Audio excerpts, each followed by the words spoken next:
we have a very unique situation here in Punta Gorda, Florida. We have one of the most overvalued housing markets in the nation. We had one of the fastest price run-ups in the nation. Are we now seeing one of the fastest price declines in the nation? I'd argue in some neighborhoods, on some properties, yes, that's exactly what's been happening. Welcome back, guys. So a new article out of fastcompany.com, I'll link this in the description as well, has indicated that from December of 2019 to July of 2022, homes in Punta Gorda, Florida appreciated 73%. That's insane. That's also one of the reasons why I tell you guys we're seeing some of the biggest price drops here, because we had some of the craziest price appreciation. I'm actually down here in Deep Creek today. This is a deed-restricted community, technically classified as Punta Gorda, though it is on the other side of the river, because this is one of the areas going through it currently right now as well. They have a lot of listings in the Deep Creek area and a lot of price cuts, just another subsection of Punta Gorda. Now, the article does go on to state, since 2022, and I know a lot of you guys asked me this, they have seen prices recede in Punta Gorda at a rate of 9.1%. So everything's about 9.1% cheaper on average in Punta Gorda right now. But as you guys know from various videos I've done and other things I've covered, sometimes it's much more than that. Sometimes it's as high as 20-25% on very specific properties, but you guys can go back and look through my previous videos on the price drops for that. But that is what is going on here. I think Charlotte County area on a whole, mostly Punta Gorda, is getting hit worse, but we're probably down, like I've said previously, 15, on some properties 20% from the peak pricing in July 2022. And really, there's not a lot of other places in the country that are seeing price declines or large price declines like we are down here. I think the only one that topped it from the article was Austin, Texas. They're down about 18% from their peak pricing. So that's really one of the only places beating us out. And I'm going to put a graph here on the screen that shows inflation, U.S. home price appreciation, and Punta Gorda's price appreciation or deceleration here. So you can kind of see how drastically different it is from the rest of the country currently. And again, that's because, like I said, we had such massive, massive growth here. And I guess a lot of investment that thought there would never, ever be another place open in the world. Everybody banked on the pandemic occupancy rates, continuously going. We've gone through this on Airbnb and other things, but a lot of investments here. I'm still seeing actually a lot of big investment firms losing their shirts here. Like these giant conglomerates that bought up rental homes are trying to sell some of them off. They cannot get what they are asking. We've had OfferPad here, we've had Open Door here, and they are just catching beatings, man. When you see what they purchase these properties for, even in Deep Creek. And one thing I'll add about those properties in Deep Creek, they're not competitively priced. They are mostly, sadly for the ones I've been in pretty rough shape too. So when the giant conglomerates can't flip and make money here, your smaller guys really have no chance. And that's kind of what everybody's realized as well. Now, they do go on to say in the article that last time we had a bubble here and it popped, prices fell in Punta Gorda about 25% on average, guys. Now, that took 5 years. So to be 2 years out, and they're saying we're 9.1% down from the 2022 high, are we on that same trajectory? And I'd argue some homes have already seen that. And yes, that some of that is due to astronomical asking prices as compared to what they close for. They're seeing 2022 prices here, throwing on some waterfront homes another $100,000 on top of that and hoping for the best. So when it closes 25% under ask, I understand it's not as drastic. Now, according to Moody's Analytics, Punta Gorda was 23% overvalued at the end of 2023, the final quarter of 2023. That was 10% higher than their analysis on the rest of the nation. So we have a very unique situation here in Punta Gorda, Florida. We have one of the most overvalued housing markets in the nation. We had one of the fastest price run-ups in the nation.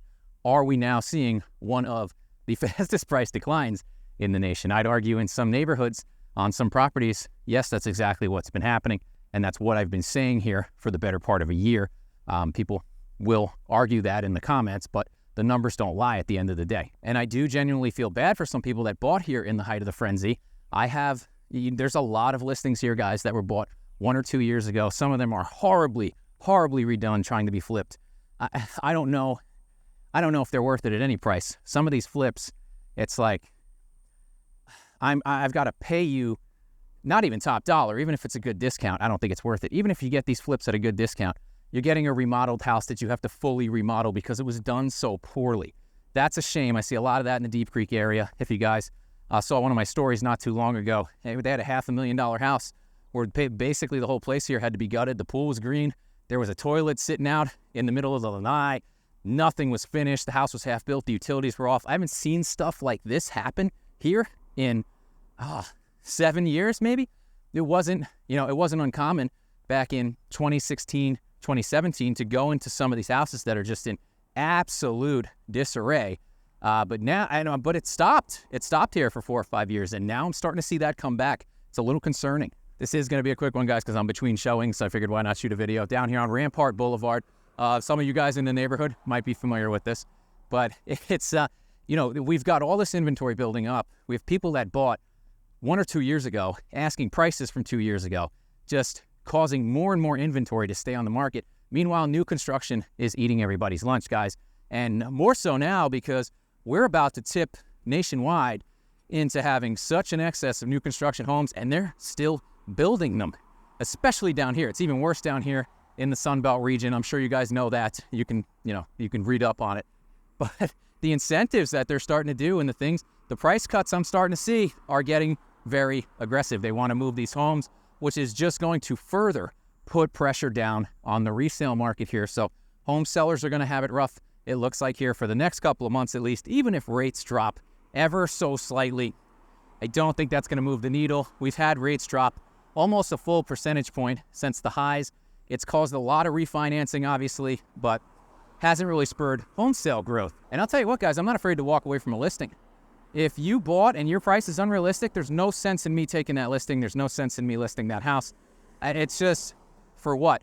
I'm going to spend the money to do the photography, the marketing, and let it rot there for 6 months, and it's never going to sell, and I know that. So I don't even bother. I've turned down a lot of listings lately, and it is what it is. And that is why there's so much inventory on the market too, because people are pricing it at whatever they want and hoping for the best.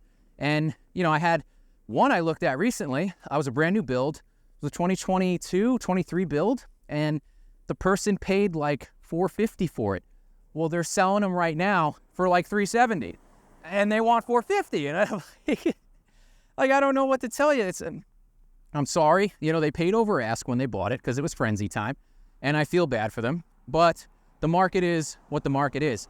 Is it going to come back and that house be $450 anytime soon? I don't know, guys. I highly doubt it, again, because new construction is better, more affordable right now. And yes, you can't really be too picky on location, but there's enough around, especially in my area, and most of Southwest Florida. You're not very far away from really anything, no matter where you buy. So it doesn't have that much of an effect.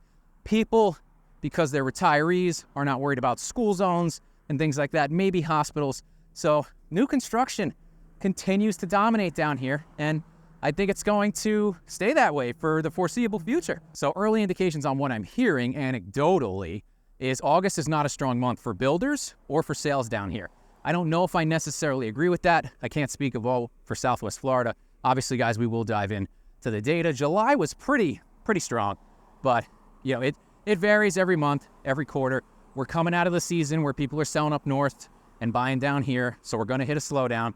And like I said, if this amount of inventory, which is double what it was last year, stays on this market when we go back into snowbird season, it's going to be a mess because people are going to list and it's going to get even higher. So we'll see what happens. New construction, guys, I want to make a point. When you're buying new construction, some things I've been seeing, you get a new construction home, you're allowed to go in, take a look, do your own inspection if you want to. I'm sure you guys have seen the inspection horror stories on the internet. There's a lot of popular guys doing it, and I recommend that you do it. If generally, you'll make a punch list.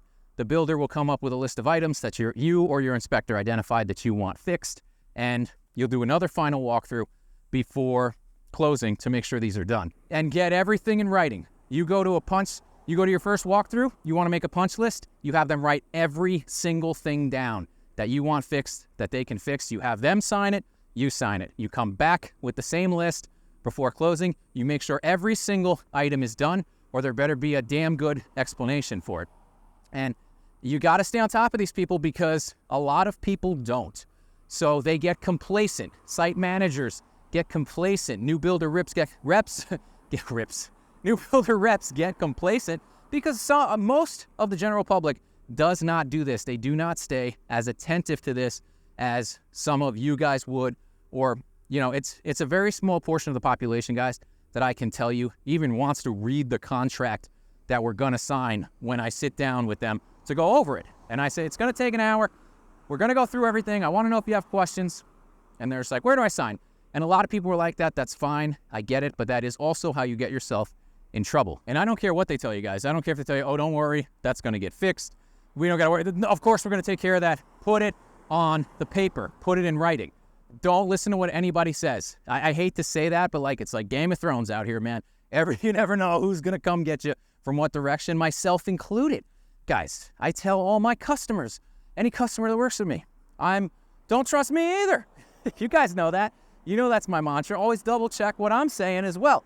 Because at the end of the day, am I going to try to help you out? Absolutely. But I've always said, the person who can advocate best for you is going to be you. Do you want backup? Sure, 100%. But always double check what people are saying. And if you can get it in writing, get it in writing. I've always stressed due diligence. You guys like due diligence. Get everything in writing. Never accept no for an answer the first time, no matter what they tell you. And yeah, just keep advocating for yourself or get somebody who will. As you guys can see and hear, Rampart Boulevard, very busy. My personal opinion is never buy on anything with a double line or a passing zone. That's just me. You know that road's going to be busy. We're actually right out here in front of Heritage Lakes. So this is their entrance right off Rampart. You can see they're building some new homes in there from DR as well. Everybody has their opinion on them. But pretty cool community in there. But another place you're seeing HOA fees really take off in here as well. Every condo, every HOA is dealing with that right now. There's really no way around it. There's no way around it. So it's going to continue here. I think I'm hoping like 25, tail end of 25, 26, they start to get the HOA situation under control at least. I don't know how the insurance situation will look just because we get another storm. That changes everything. A lot of things can change with insurance. But HOAs really should have this sorted out by the end of 25, 26, not only because most of the condos are required by law now to do that, but it's going to get to a point where how high are the HOA fees to nobody wants to buy in there? Something's got to get done. Price has to get adjusted or HOA fee has to get under control. Which do you guys think is more likely? It's probably that the price is going to get adjusted. Well, it looks like I'm getting to the end of the road quite literally here, guys. Sidewalk runs out. So I'm going to head back to showings. That's all I've got for today. If you like this video, give me a like, share, subscribe, and I'll see you next time.